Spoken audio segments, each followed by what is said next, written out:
Friday Play this week tells the story of a production which made legal and theatrical history. The Romans in Britain ended in a court case brought by Mary Whitehouse, which turned on accusations of sexual procurement. Based on interviews with living participants, diaries, transcripts and reports, Mark Lawson's play contains some strong language. Simon Callow stars as Sir Peter Hall and Eleanor Bron as Mary Whitehouse. Ron Cook plays the writer Howard Brenton, and Daniel Evans the director, Michael Bogdanov. And Greg Hicks and Peter Sproule play themselves in The Third Soldier Holds His Thighs. Silence and be upstanding, all persons who have anything to do before my lords, the Queen's justices of the Central Criminal Court, draw near and give your attendance. It's easy to say when the story ended. March 1982, with a trial at the Old Bailey that made legal and theatrical history. The case is not usual. The act took place not in a public lavatory, but on a public stage in a London theatre, and the two men were actors. Now the act of buggery, which is being built up to, is to be the act of the third soul. But when did the drama begin? Was it Saturday the 8th of June 1974, when Peter Hall, recently appointed director of the National Theatre, made an entry in the diary he recorded each dawn? Read Howard Brenton's The Churchill play, now on at Nottingham. It is quite magnificent. New writing is the only way one can hear the voice of the present, and with this play I heard it all right. It was the same excitement as I had had in the past, with Beckett, Osborne, Pinter. A voice which makes you revalue your own attitudes. I wrote the play right through without stopping. The Churchill play was set in 1984, 10 years on from the date of the premiere, in an English concentration camp for political dissidents. The production and a subsequent London revival brought a playwright in his 30s to national attention. You've set it in 1984, George Orwell's date, and you say that Britain will be full of concentration camps and people will be put in them for picketing is one example you give, and political crimes. Do you really think we're on the way to that sort of society? It's the worst fears coming true, but they are fears that are current. Hearing the news from Ireland and seeing what Ireland is doing to our public life, to the police and army, one begins to fear. Without that play, there would never have been its notorious successor. The Churchill play placed the playwright on the radars of both admirers and detractors. But does the story really begin 2 decades earlier with a script written for radio? Last Christmas, the Queen asked us to pray for her on Coronation Day. She called us surely not to lip service, but to share in her personal dedication in the daily round of our own lives. What does such dedication mean to an ordinary housewife like me? On June the 1st, 1953, a 31-year-old schoolteacher from the Midlands delivered a talk on the BBC Home Service programme Woman's Hour. Selfless lives can often appear to be something of the mountaintop, difficult to work out in terms of pots and pans, ration books, and children fast growing out of clothes. But the Queen will live to make our nation great, and in my own way, I want to do the same. 3 decades later, Mrs. Whitehouse joined Howard Brenton and Peter Hall and a fourth character who entered late but suffered most as the main cast of a bizarre British drama. But another scene is necessary as a prologue to those events at the beginning of the 80s. In 1964, the Midland schoolteacher who had pledged selfless service to the nation in emulation of Elizabeth II organised a rally in Birmingham Town Hall. The BBC says, "We recognise that the time between 6 and 9:15 is a period for family viewing." Well, I think we are being palmed off. Because last Thursday evening we sat down as a family and we saw a programme that started at 6:35. And it was the dirtiest programme I have seen for a very long time. Then there's the violence. If violence is shown as normal on television, it will help to create a violent society. The National Viewers and Listeners Association was formed with Mary Whitehouse as president. But as a watchdog began to sniff television and radio, theatre had been let off the leash. The Lord Chamberlain, the royal official who vetted all play scripts in advance, lost his control over drama in 1968. So in theory, the new National Theatre, opened by the Queen in 1976, had total artistic freedom. Saturday, the 21st October 1978.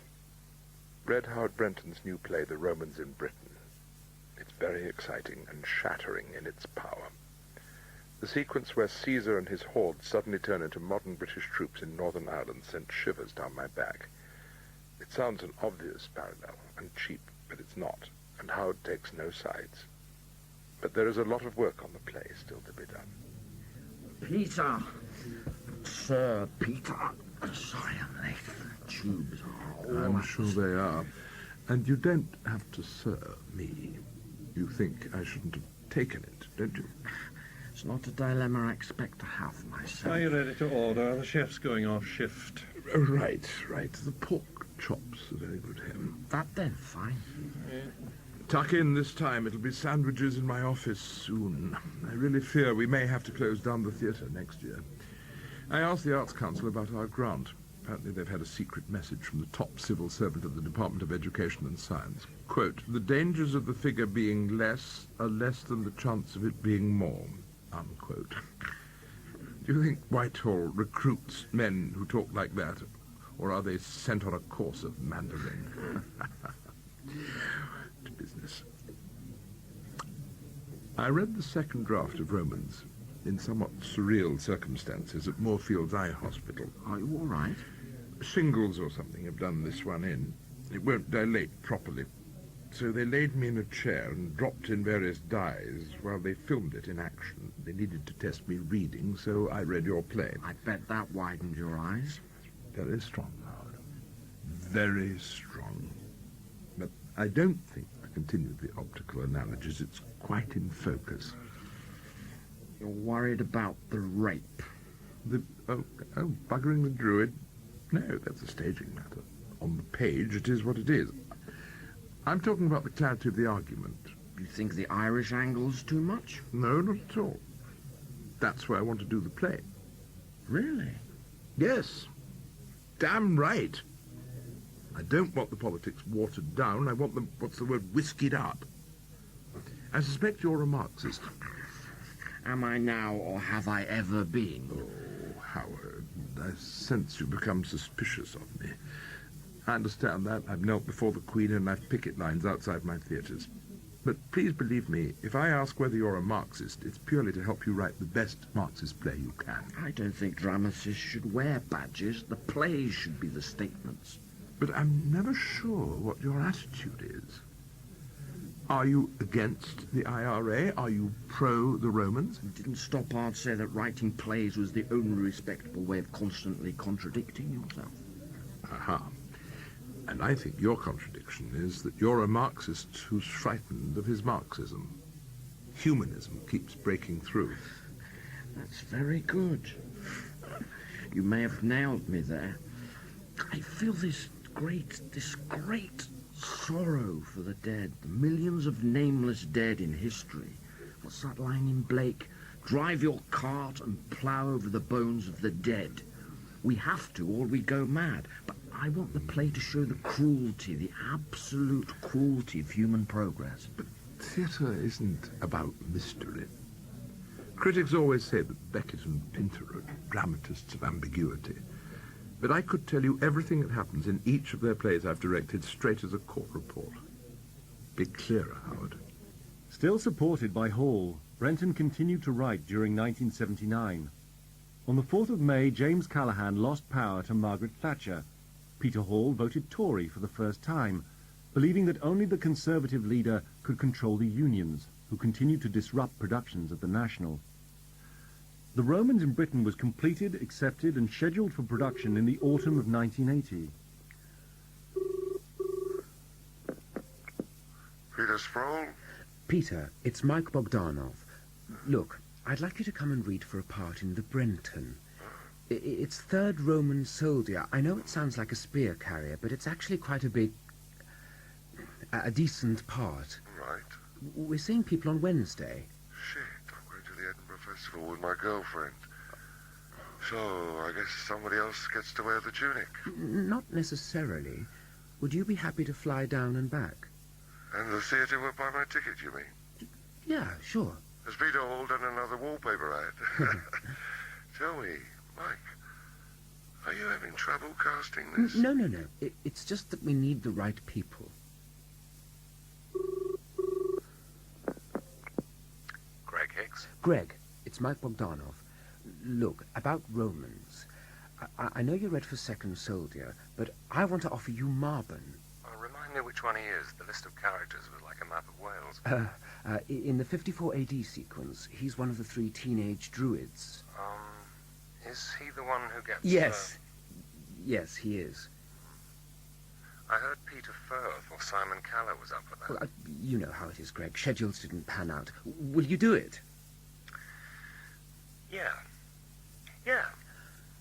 Why not?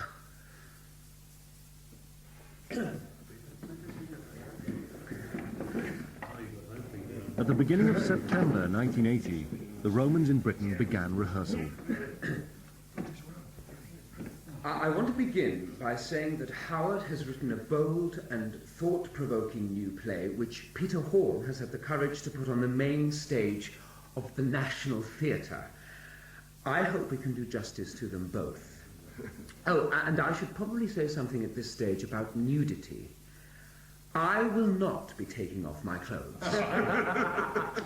Peter Sproule and Greg Hicks in particular will. So their rehearsals of Part 1, Scene 3 will, until the first run-through, be closed. Okay, let's give it a read. Scene 1. Darkness. Dogs bark in the distance.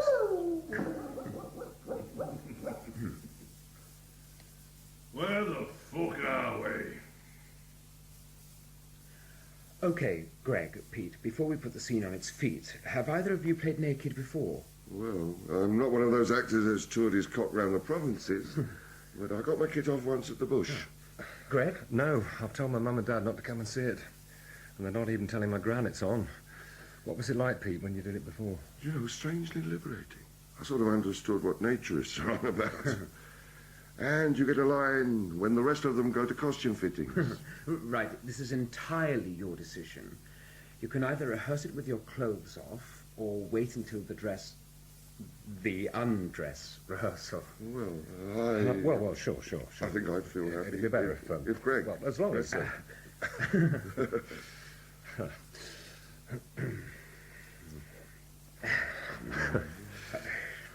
Almost there.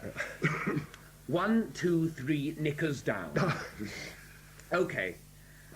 A riverbank in 54 AD.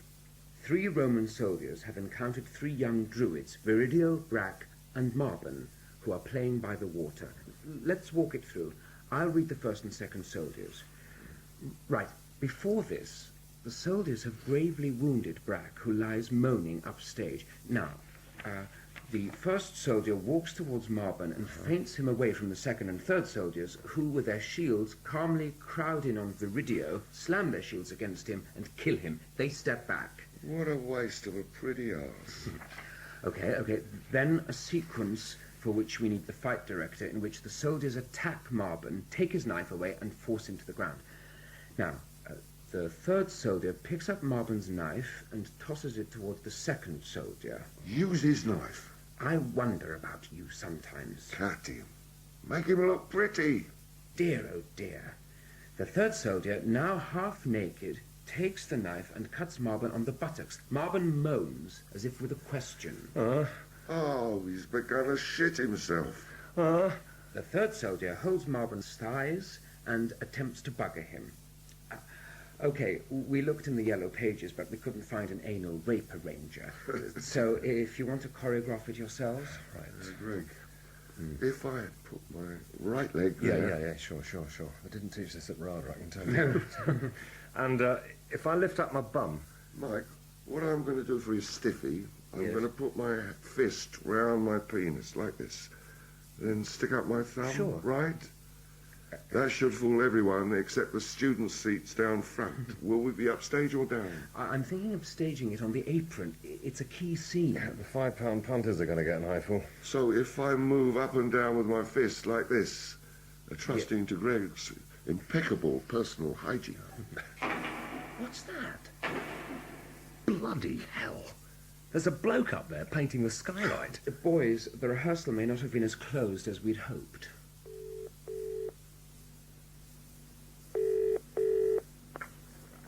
Bogdanov? Mike, Yes? it's Peter Hall. Oh, hi. It's not a great line. You sound like your enemy's impersonations of you. I'm in New York, directing Amadeus. Look, how's Romans going? I'm happy with the actors. We changed our minds about the set. It was too cluttered. I was going to say stripped it back, kept it bare. Yes.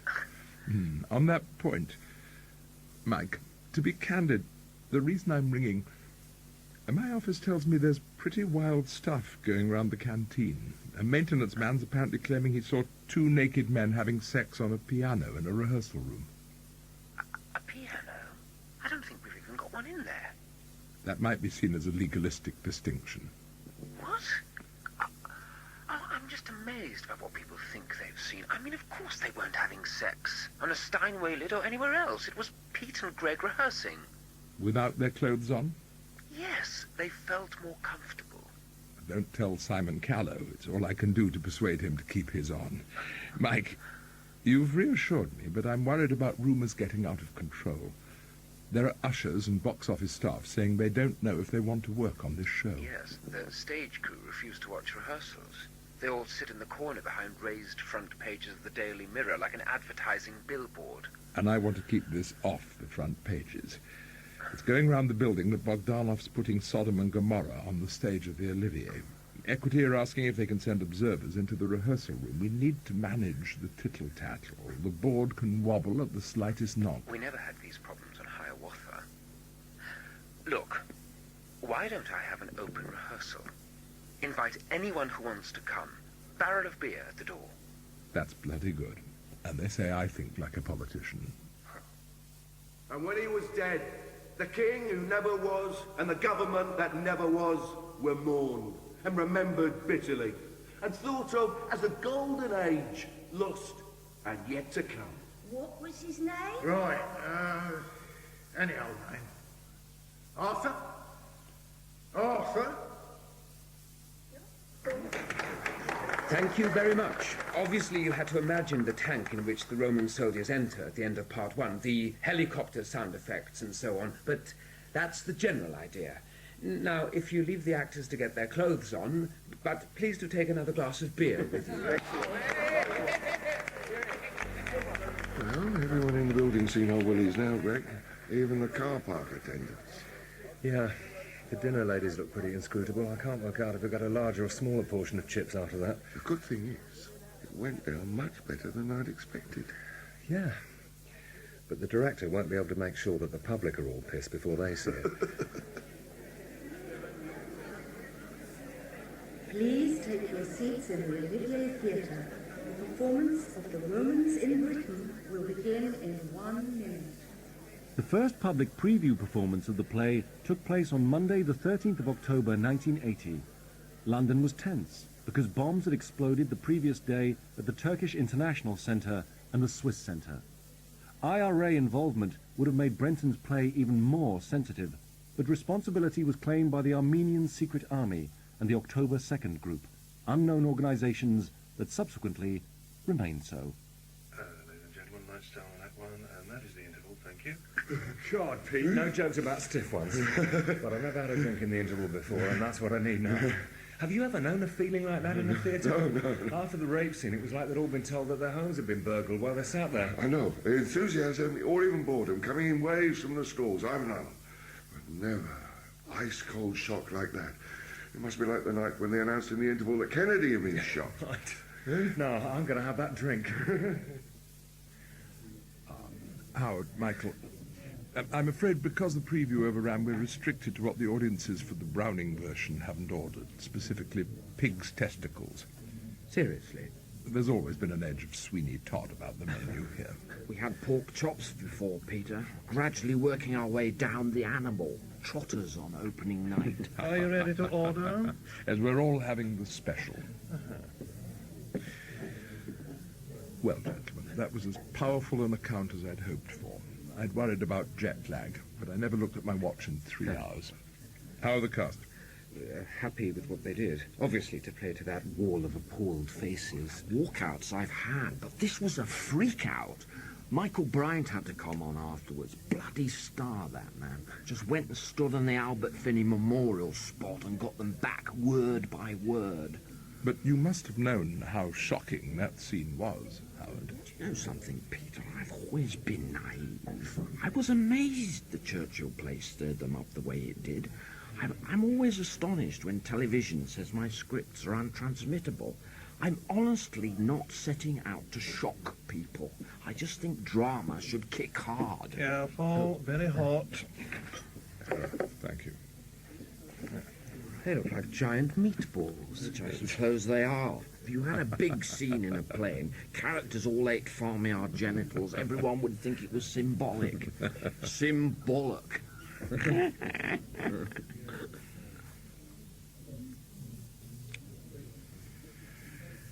That's right.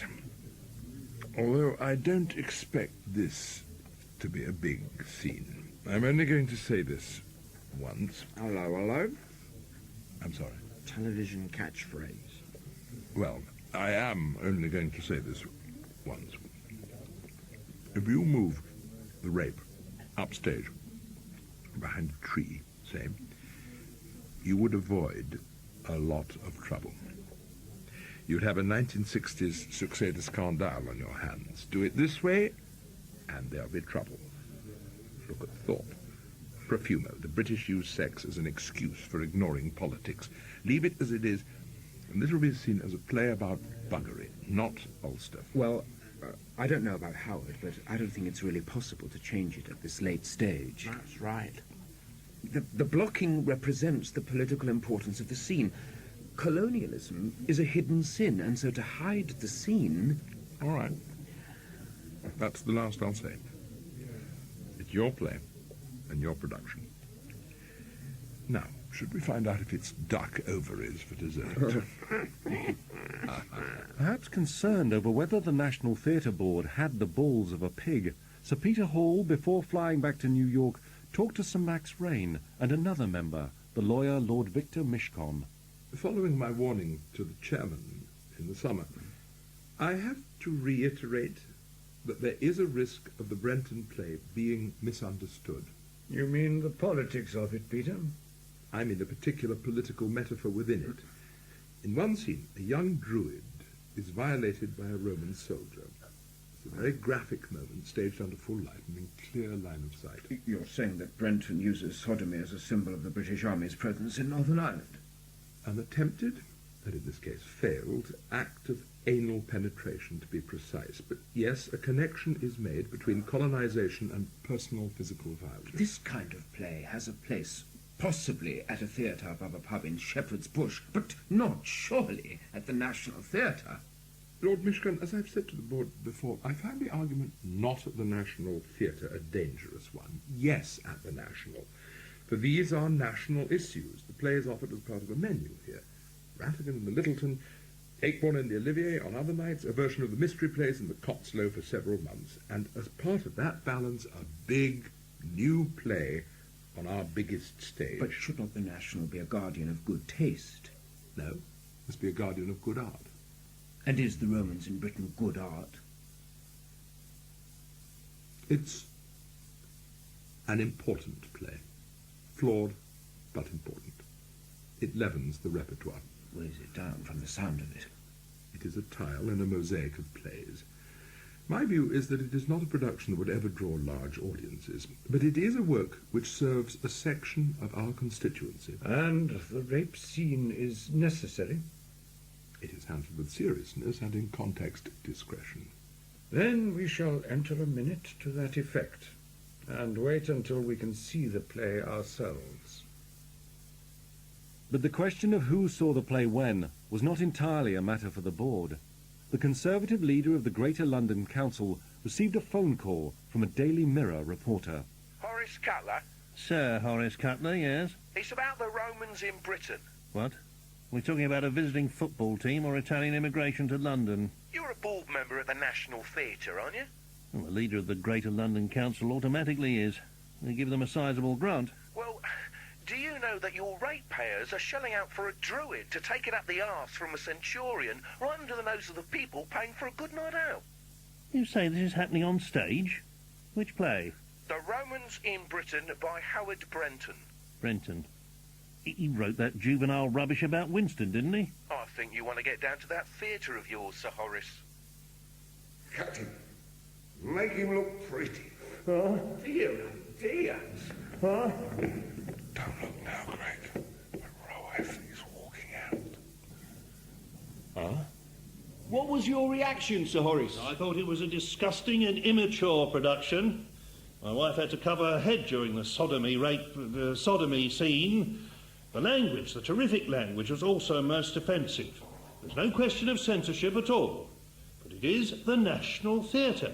We did pay a lot of money, about £7 million towards the building. We do pay £630,000 a year in grant, and that will come under question. It may well be that the cheapest thing would be to remove this so-called play from the repertoire immediately. Yeah, Sir Horace, just...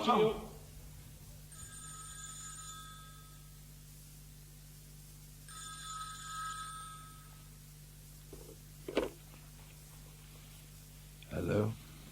Sir Peter Hall? Yes. Just about. It's early here. I'm calling from the Standard. You won't have seen the Daily Mirror. Hard to get it in New York, even if it wasn't 4 a.m. What have they said about me? Oh, not you. Play with fire. Ban this nude shocker. The GLC say they'll take your money away. Do you have a comment? I'll say this. The play is staged because the National must maintain a commitment to the new as well as the old. The fact that new writers today are often outspoken and provocative must not discourage us. It is, in my view, an ambitious and remarkable piece of dramatic writing. I nevertheless understand that some may find the play strong. Is that okay? Tell me, are you going very big on this? The Queen's meeting the Pope, and Callahan has just resigned as Labour leader, so you might be lucky. Look at that, Greg. You've knocked history at the Vatican and turmoil in the Labour Party to page 3. That's your word done, Pete. Can I start you now, Greg? Yeah. Well, actually, there's a tiny picture of Elizabeth II and John Paul II at the bottom of the front. It's as if they're looking up your knob. Yeah, I think the strategy of not telling my granny may have been overtaken. Now that I'm on the front of the London Evening Standard, stark bollock naked except for body paint and a wig that looks as if Rod Stewart put his finger in a light socket. Have you seen it? Stop this nude play. Oh, hi. I suppose I can always say I misheard Peter Hall when he asked for a big new play. I'm sorry about this, boys. Are you doing okay? Didn't Churchill say keep buggering on? Listen, gentlemen, Act 1 begins, please. Hello? Is Howard there? Mike, I've started answering in Somerset because of all the hacks calling me up.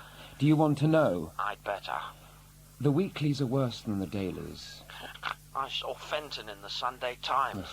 It is advertised as unsuitable for children. It is unsuitable for anyone. Listen to this. The Spectator. Michael Bryant as Caesar in Britain has to shout "what a fucking island" towards the end of the first act, and most of us, I believe, would have liked to have yelled back "what a fucking play." And they complain about my language. Oh. But the Romans in Britain had also attracted another, far more dangerous critic. The president of the National Viewers and Listeners Association turned her eyes and ears towards the theatre. Though opposed to Sir Peter Hall in most respects, she also kept a daily diary. 17th of October 1980. Just as I was about to have lunch, the Press Association phoned about this business at the National Theatre. Apparently, a trio of Roman soldiers strip naked and rape 3 ancient British teenagers in full view of the audience. Would I like to comment? I have today asked the Obscene Publications Squad of the Metropolitan Police to investigate whether this play constitutes an offence under the Theatres Act of 1968, which outlaws performances likely to deprave or corrupt. Mrs. Whitehouse, have you seen the Romans in Britain, Mrs. Whitehouse? No, I haven't, and I'll tell you why. If, as I fear, the production may be corrupting, then I'm not prepared to risk being corrupted myself. Mrs. Whitehouse, why do you think the play's so dangerous? One is concerned about protecting citizens, and in particular, young people.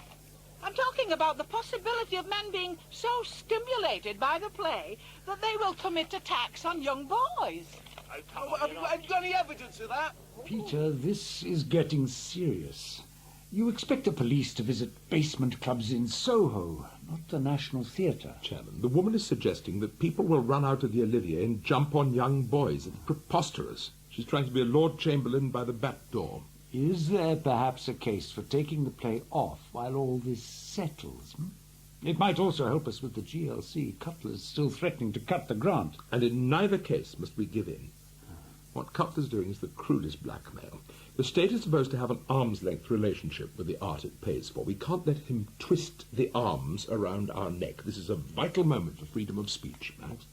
Lady Chatterley's lover in the 1960s, the Oz trial in the 70s, now the Romans in the 80s. Whitehouse is jumping on a bandwagon, a chariot. She thinks that Thatcher's going to be a Boudicca for the new Puritans. The BBC has just had to ban a play by Ian McEwan because one of the props was a pickled penis in a glass jar. I'm surprised you haven't tried to put that on here. It was very much a televisual piece, Chairman. The Figula is rubbish. Didn't Corvinal take his name off it? Freedom of speech allows no guarantee about the quality of what is being said, although I do believe in Romans. In fact, I think there's a case for extending the run. Extending it? Isn't that rather provocative? Our policy is to take off a play when it drops below 60 to 65%. We did that to John Osborne, which is why he goes around calling me Dr. Fu Manchu. But Romans is way over that. It's outselling the Acheborn in the Olivier. It would be impossible to justify to the writer a decision to take the play off. Peter, the minister tells me privately that it is becoming difficult to defend the National at Westminster. Why don't we tell Mrs. Thatcher that Romans is going to run until March? Because the market dictates that it should. But the police and the Attorney General decided that the play did not contravene the Theatres Act. The GLC eventually agreed to continue its grant to the National, although a freeze meant a reduction in real terms. The Romans' row seemed to be over, as on December the 19th, 1980, the cast held a Christmas party. Pete, did you see Not the 9 o'clock news? No, Howard. I was here with my knickers off. Mel and Griff standing in the wings, dressed as Celts, fright wigs and everything. Come on, we're on, says one of them. I'll be buggered if I'll go out there, comes the reply. It's nice to be the object of satire. Howard, Peter, you'll like this. I'm just telling Michael my Thatcher story. A little supper party after she came to see Amadeus. Sir Peter, I think it's absolutely disgraceful that the National Theatre should put on a play suggesting that Mozart used 4-letter words. I said, but he did, Prime Minister. The letters are full of them. She looked at me. I don't think you heard me properly. He could not have said those things. I sent a copy of the letters round to number 10 next morning, but never heard anything. Now, is everyone here? Okay. 14 years ago, at the Royal Shakespeare Company, we put on a production by Peter Brook called U.S. It was the first play that seriously attacked the Vietnam War. In the last week of rehearsal, I received a phone call from St. James's Palace. The Lord Chamberlain wished to take sherry with me after work. Well, that'll be him again. He sat me down with a sherry and said, Hall, do you really think it's appropriate that a major subsidized theatre should be putting on a play attacking Britain's greatest ally? I said, yes, I do. Sorry, Sir Peter, there's a man at the stage door asking for Mr. Bogdanov. Can't he come up here? He says you have to go down there. What have you done, Mike? Okay, I'll go. I think I know the punchline. Seems to be a three-act story. The Lord Chamberlain said, "Very well, Hall. I shall telephone your chairman in the morning." The chairman, Sir Fordham Flower, told him where to go. Bravo. Most establishment men in 1966 would not have done so. The point is that there was nothing obscene in US, so he had to find another way of stopping the politics. The Lord Chamberlain has gone. But this autumn, a self-appointed censor tried to find another way of stopping a play. The chairman stood firm. The Attorney General was sensible. I thank all of you for helping to make the point that society offers a simple, infallible solution to anyone who fears being offended by theatre. Don't buy a ticket. Well said. Mr. Michael Bogdanov. Bogdanov, yes. Did you direct this evening's production of The Romans in Britain? Yes. I'm Graham Ross Corns. I'm a solicitor representing Mrs. Mary Whitehouse. I'm here to serve a writ giving notice of a private prosecution. Please take this envelope. Is this a joke? Max, she can't get away with this, can she? The Attorney General laughed her out of court before. But this is an action she can take behind his back. She's been clever. Vindictive, but clever. Lord Mishcon will explain. In the autumn, Mrs. Whitehouse tried to bring an action under the 1968 Theatres Act, which allowed the Attorney General to take action over performances likely to deprave or corrupt. And he decided that Romans wouldn't. Indeed, Sir Peter.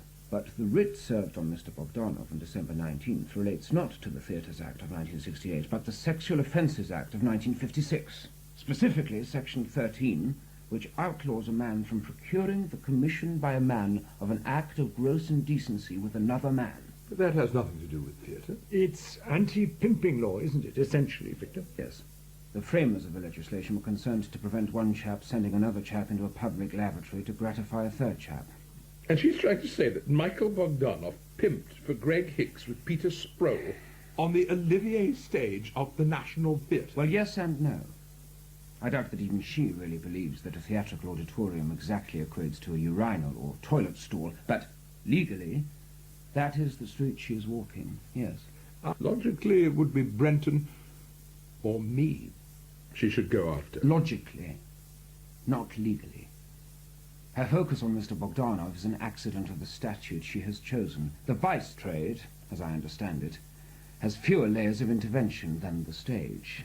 There are no playwrights or producers. It is the theatre director, and I say this only as a matter of cold legalistic opinion, Sir Peter, who is most directly equivalent to a pimp. The whole thing would be brilliant in a Lewis Carroll sort of way if it did not place Mr. Bogdanov in such personal jeopardy. Which is what? Looking at worst cases, he could be jailed for 2 to 3 years. 10th of January 1981. I sometimes feel that people think, and this worries me from time to time, that I'm out to get the National Theatre and young Bogdanov, that I'm doing it out of spite. But I really don't think it's a case of that. I know I'm giving them rocks to throw at me when I say this, but it all comes down to what God has planned for me. All the great reformers, Wilberforce, Shaftesbury and the rest, saw and used the law for the maintenance and upholding of God's will. On the 29th of June, 1981, 3 months after the Romans in Britain had completed its run, Michael Bogdanov was called to Horseferry Road Magistrates' Court for a hearing to decide if he should be tried. His counsel, Lord Hutchinson QC, appropriately to this strange piece of theatre, a former husband of the actress Dame Peggy Ashcroft, called witnesses in his defence. Sir Peter, did you appreciate in advance how shocking the rape scene might be for an audience? I thought it would be found horrifying, just as the gouging out of Gloucester's eyes in King Lear is horrifying. But the scene is, in my view, a precise and inevitable metaphor about the brutality of colonialism, where the other side, the other race, becomes not human at all, but simply plundered. But the presentation of the scene, downstage, in full light, that was ultimately entirely the decision of the director, Mr. Bogdanov. He did ask me during rehearsals whether it was right to do the scene in full light. I said it was right because the scene was meant to horrify, and if it had been done in half-light behind a tree, it would have titillated. Thank you, Sir Peter. That is all. Let us squeeze in there, Mike. Thank you, Peter, but you didn't have to say that. I said what I think I remember. There are so many meetings, so many productions, and I have the most terrible memory. Thank you. The evidence is now concluded, and I must give judgment. While accepting Lord Hutchinson's point that as the 1956 Sexual Offences Act applies only to men, there would and could be no prosecution if the play had been directed by a woman, I believe that there is a case to answer. Therefore, Mr. Bogdanov, I commit you for trial at the Central Criminal Court in London. It takes longer in England to put on a trial than to stage a play. During the 10-month delay until the Old Bailey was set, Howard Brenton gave readings of his script in British theatres to raise money for Bogdanov's defence fund. The tour raised £6,000. 14th of March, 1982. Arrived back today from holiday in the Scilly Isles. Standing by myself one day as force 9 to 10 gales enraged the ocean, I experienced an overwhelming sense of the power of Almighty God, a certainty that everything is in His hands, that what He wills will be. On the 15th of March 1982, a group of people more used to first nights gathered for a first morning at the Old Bailey in London. Mike. Howard. So, this is a legal green room. When does it go up? They're on already. Closed legal arguments, such matters as whether I must sleep in the cells. Christ. You know I know it should be me. I do, thank you. My brief seems gloomy. Apparently they hope to ridicule the Sexual Offences Act. Do you know that the offence of taking away an heiress in order to marry her remains on the statutes? You're sleeping. No more phone calls in the night. We changed the number. Another tactic now, shit through the letterbox. Some connection between reactionaries and feces, arguing out of their arses. And my kid's terrified of the wits and bullies at school, though Whitehouse claims she's fighting for the family. Good morning, gentlemen. Lord Hutchinson. My junior, Geoffrey Robertson. Good day, gentlemen. Hello. The judge has set the ground rules. Mrs. Whitehouse has won the toss, I rather fear. Jurors have been excluded if they belong to the National Viewers and Listeners Association or the Festival of Light. We threw off 3. But the judge will allow no reenactment or reading of the scene. Shit. The play will therefore exist only in the descriptions of witnesses. In different circumstances, it would be an interesting debate. How real is what you see in theatre? Do we know anything about the judge? Christopher Staunton, new boy, first case he's ever heard. Eton and Cambridge, ex-army officer, 11th Hussars. Do you think we can drop in that I'm captain of the National Theatre cricket team? Hobbies, according to Who's Who, playing bridge and growing dahlias. At the bar, his speciality was shipping law. In fact, a particular aspect of shipping law called bottomry. That's it! The idiots! They've given him the case because they think bottomry is something to do with buggery. Silence and be upstanding. All persons who have anything to do before my lords, the Queen's Justices of the Central Criminal Court, draw near and give your attendance. You are charged with gross indecency, contrary to Section 13 of the Sexual Offences Act 1956, that you, Michael Bogdanov, on the 19th day of December 1980, being a male person, procured the commission of an act of gross indecency by Peter Sproule with Greg Hicks on the stage of the Olivia Theatre in the National Theatre, South Bank in London. How do you plead? Guilty or not guilty? Not guilty. Lord Hutchinson. Members of the jury, it was once said that the aim of theatre is to make us suspend our disbelief. You will hear, in this case, from some of the most distinguished figures in our culture, the actor Lord Olivier, the journalists Sir Harold Hobson of the Sunday Times and Mr. Bernard Levin of the Times, that the scene complained of lies well within the theatre's tradition of horrifying illusion and cannot be likened to an act of depravity in a lavatory off the Strand. It is our contention that this prosecution is ill-founded and not genuine. Lord Hutchinson, that is enough. It is not for you to comment on the quality or motives of the prosecution. The prosecution called only one witness, Graham Ross Corns, solicitor for Mrs. Mary Whitehouse. Before the scene in question, is anything said to give the audience an inkling of what is about to happen? Yes, one of these soldiers indicates that one of the other soldiers comes from Persia and is adept at homosexual practices. So, we have a wounded Celt lying on stage, 3 Roman soldiers in good order. What then happened? Mr. Kennedy, before we get to that, were you intending to ask the witness whether anything had been said about the death of the other Celt? Yes, I'm sorry, my lord, I'm grateful. One of the soldiers says of the Celt killed, what a waste of a pretty arse. So, now we have got Marble, the last Celt, lying on stage. What is the third soldier doing now? The third soldier opens his attack to the buttocks and appears to make movements. Then what happens? He's holding his penis in an erect position. You make that quite clear, Mr. Ross Corns. As if it were erect. As if it were erect. All right. I think we might take a break, though. Most plays are the same every night. Trials allow for improvisation. The defense team discussed what to do after the interval.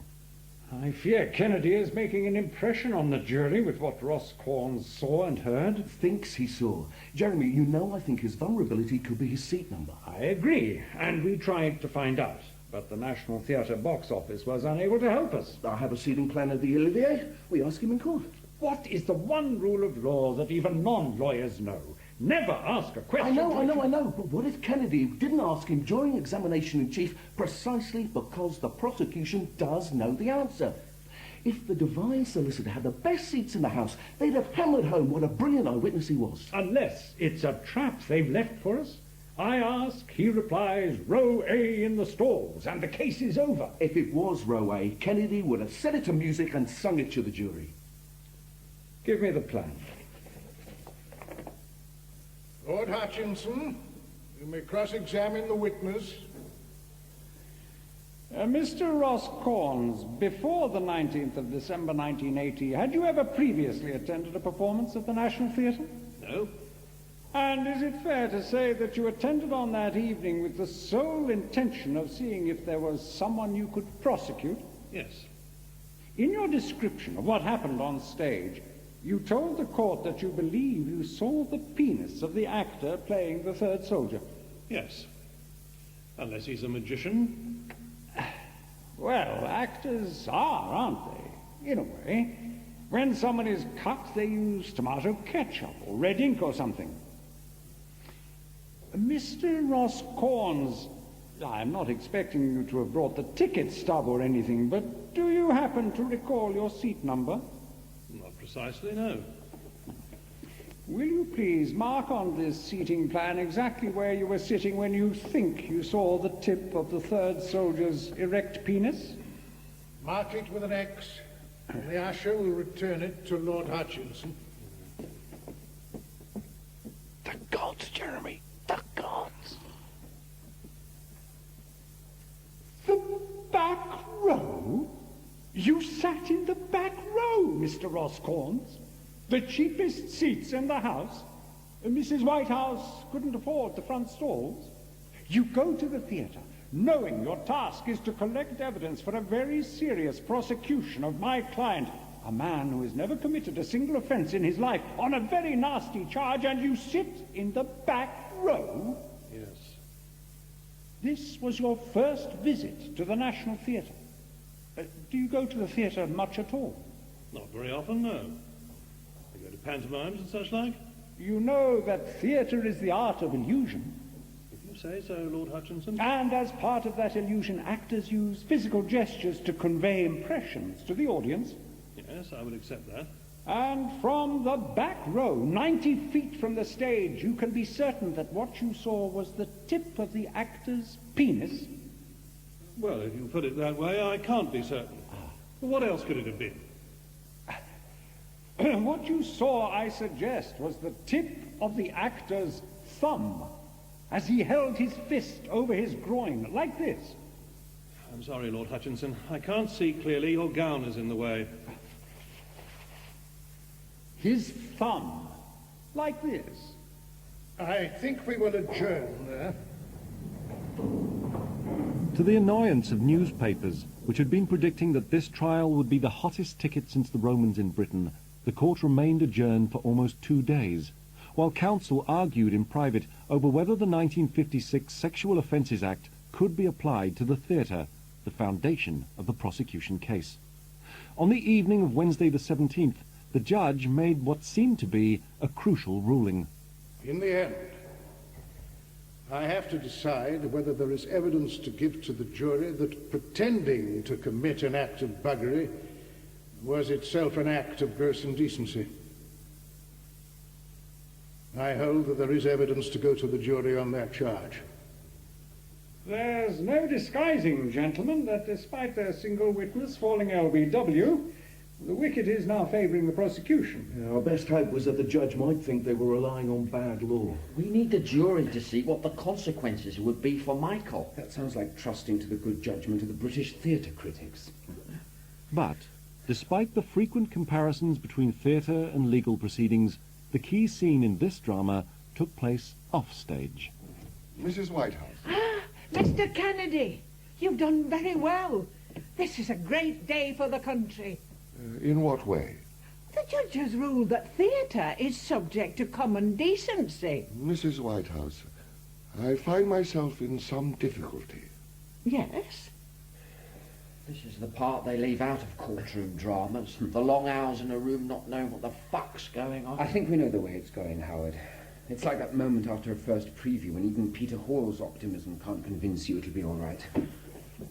Mr. Bogdanov, Mr. Brenton, there's been a rather startling development. In fact, without real legal precedent. Why do I immediately assume it's suspension of the jury system and immediate sentencing by diplock judge? We said unprecedented. Ian Kennedy has told the judge and Mrs. Whitehouse he can no longer go on with the case. Why? Shit.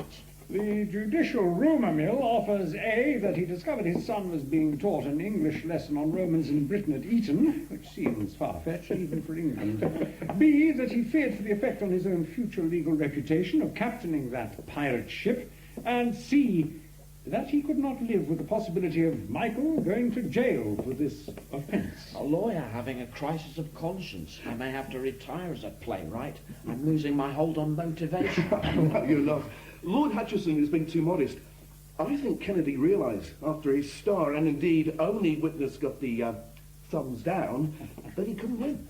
This is crazy. Son, I'm in the wrong play. I thought I was in something like Howard writes, all these short, menacing scenes leading to a protagonist's terrible end. And actually, I'm in a Terence Rattigan.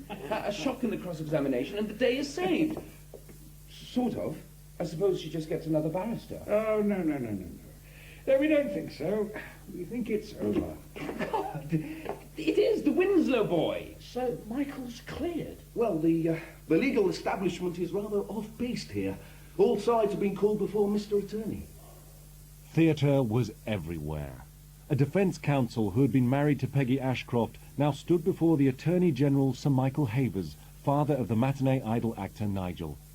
A rumour later spread backstage at the Old Bailey and the National that there had been a final moment of drama in the trial. The defence team acting out the key scene, Lord Hutchinson straddling Geoffrey Robertson and aiming his thumb at his junior's bum on the floor of Sir Michael Haver's chambers. But the living witnesses insist that this was a final imaginary scene in a case that had turned on them. Next morning, in a moment of legal theatre almost never seen before, Ian Kennedy, QC, withdrew the prosecution. To continue with this trial would involve a great deal of public time and money, and the consequences of conviction, irrespective of penalty, would greatly damage Mr. Bogdanov in his personal and professional life. And the Attorney General sent to the court a representative of the Queen to enter a plea of nolle prosequi, or no prosecution, declaring the case void. Without a nolle prosequi. The judge ordered the court to pay Bogdanov's costs. Mrs. Whitehouse was required to find her own. How will you pay? As in all our work, we trust that all our needs, physical, spiritual and material, will be met. Another question, another one. You're saying that God will provide? I have said what I have said. Yeah, Mrs. Whitehouse, Mrs. Whitehouse, just wait a look, Mrs. Whitehouse.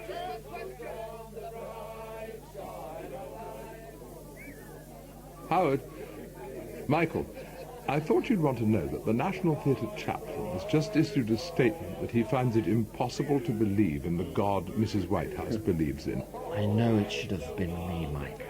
You've got longer hair and a leather jacket that have locked you up.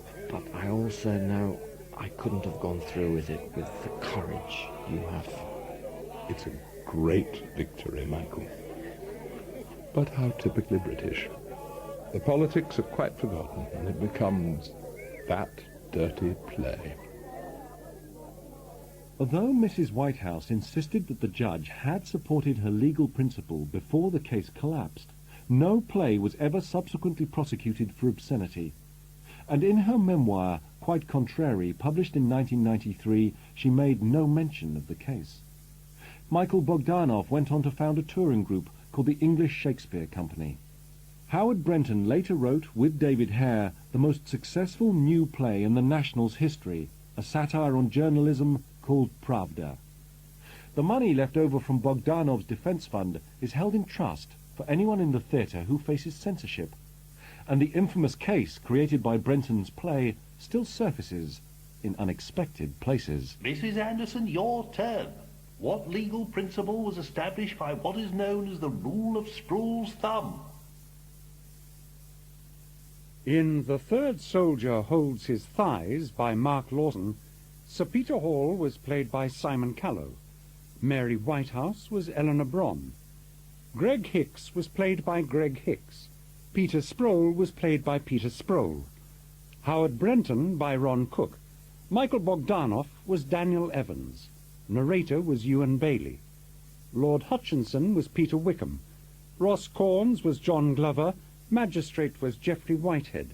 Geoffrey Robertson was Mark Straker. Makeup was Philippa Ritchie.